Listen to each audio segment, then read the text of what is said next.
Nós ficamos às vezes estarrecidos, e também o debate da manhã demonstrou isso, quando a gente oscila um pouco nas pesquisas. O que nós temos que entender é que nós estamos vendo de fato um momento difícil de acirramento da conjuntura e de uma dificuldade imensa de nós dialogarmos com a sociedade brasileira. Isso nós não podemos negar. Mas não significa que nós não tenhamos as condições políticas construídas para que a gente leve essa campanha à vitória do presidente Lula. E aí eu quero só reforçar algumas questões. Primeiro, o Flávio Bolsonaro, ele vira o catalisador de um sentimento antissistema e ele rapidamente organiza a base política da direita, da ultradireita e dos fascistas no Brasil. Rapidamente ele organiza essa base social. E rapidamente, o que mostra um grau de organização que talvez a gente não tenha enfrentado até hoje numa eleição presidencial, rapidamente ele tem uma ofensiva jurídica e de redes sociais que nós nunca enfrentamos. Portanto, tem um esforço de construção de uma liderança política que é a essência da ultradireita fascista no Brasil. Existe um esforço para transformar essa liderança numa liderança palatável. A campanha das redes é a campanha do meu amigo Flávio. Agora, se nós ficarmos inertes, ele será o amigo Flávio, mas nós vamos dizer amigo de quem que ele é? Amigo daqueles que são contra o fim da jornada 6x1? Amigo daqueles que provocaram a maior reforma trabalhista que prejudicou os trabalhadores das últimas décadas? Amigo do mercado financeiro que é contra a reforma da renda? Amigo das elites que estão envolvidas nos escândalos do mercado financeiro, porque esses escândalos que estão aí, por mais que eles tenham um ofensivo de rede para tentar colar em nós, esses escândalos não foram construídos por nós.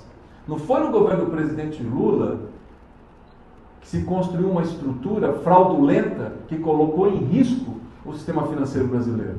O Flávio Bolsonaro, ele é a essência do pensamento fascista ultraconservador brasileiro. E se nós não falarmos isso para o povo brasileiro, ele será de fato o amigo Flávio. Ele será o candidato palatável, sem conteúdo, cria de uma estratégia de marketing. Mas nós não. Nós sabemos como é que a gente derrota fraude eleitoral. Nós sabemos como é que a gente derrota aqueles que querem demonstrar o que não são para enganar o povo brasileiro. Nós já vivenciamos isso em outros momentos da nossa história. Nós temos que ir para a ofensiva. Nós temos que mobilizar a nossa militância. Nós temos que mobilizar o nosso partido em cada estado.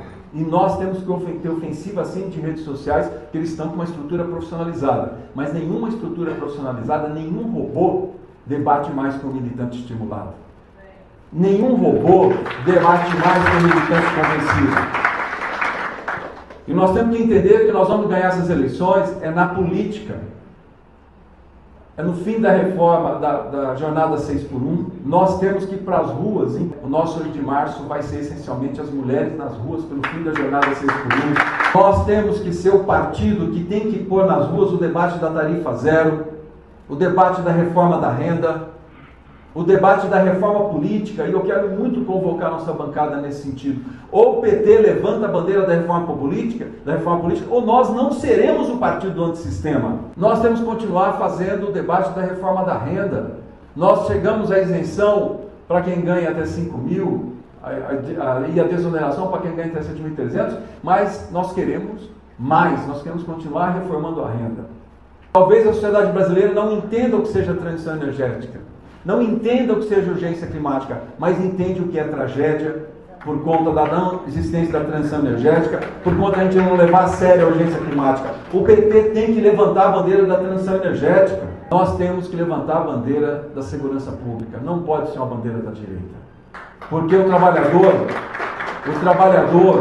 e a trabalhadora têm direito, sim, à segurança pública, tem o direito a financiar um celular, e tem o direito ao celular, a trocar a televisão, o micro-ondas e chegar em casa e está lá o micro-ondas, está lá a sua televisão, o eletrodoméstico que financiou muitas vezes em mais de 20 parcelas. E nós temos que fazer o debate da reforma do judiciário, não da perspectiva da direita que quer enfraquecer o judiciário porque quer destruir a democracia, mas no sentido de fortalecer o judiciário, uma reforma que fortaleça o judiciário perante a sociedade. Por que nós não podemos levantar essa bandeira? Inclusive dialogando com as lideranças do Poder Judiciário. Porque é nítido o desgaste das nossas instituições. É nítido o desgaste do Congresso Nacional. Nós temos que enfrentar também, eu sei que não tem consenso entre nós, a questão das emendas. Não que o parlamentar tenha que deixar de ter emendas, mas claro que nós não podemos usurpar o poder do Executivo, colocando todo o poder de investimento na mão do Legislativo e esvaziando o poder do Executivo. Esse debate tem que ser feito. O Brasil não será um país justo se nós não universalizarmos a educação integral. O Brasil não será um país justo se nós não universalizarmos o direito à creche. O PT tem que levantar essas bandeiras, porque só o PT pode de fato levantar e construir uma agenda de mudança da vida do povo brasileiro. E enfrentarmos o Flávio Bolsonaro no debate político, no posicionamento político. É só olhar a história, ele não nasceu da casca do ovo. Ele já tem décadas no Congresso Nacional. Vamos olhar cada votação que ele teve, os posicionamentos dele. Agora ele quer virar um copo vazio. Ele não é um copo vazio, porque ele é a herança do autoritarismo e do fascismo brasileiro. Ele é o principal herdeiro. Agora, se nós não falarmos, ninguém vai falar. E nós vamos deixar ele construir a imagem como se ele fosse o grande baluarte da defesa dos interesses da nossa população. E ele não é. Ele significa o fim da soberania brasileira, o Brasil submetido aos interesses da hegemonia americana, significa o aprofundamento da perda de direitos dos trabalhadores, significa a privatização da saúde, da educação, o desmantelamento dos programas sociais. Ele significa um Brasil de desigualdade, porque ele é herdeiro do Bolsonaro e nós vimos o que o Bolsonaro fez com o Brasil. Nós temos que fazer esse debate, nós temos que demarcar esse campo e nós temos que ir para as ruas convencer o povo brasileiro.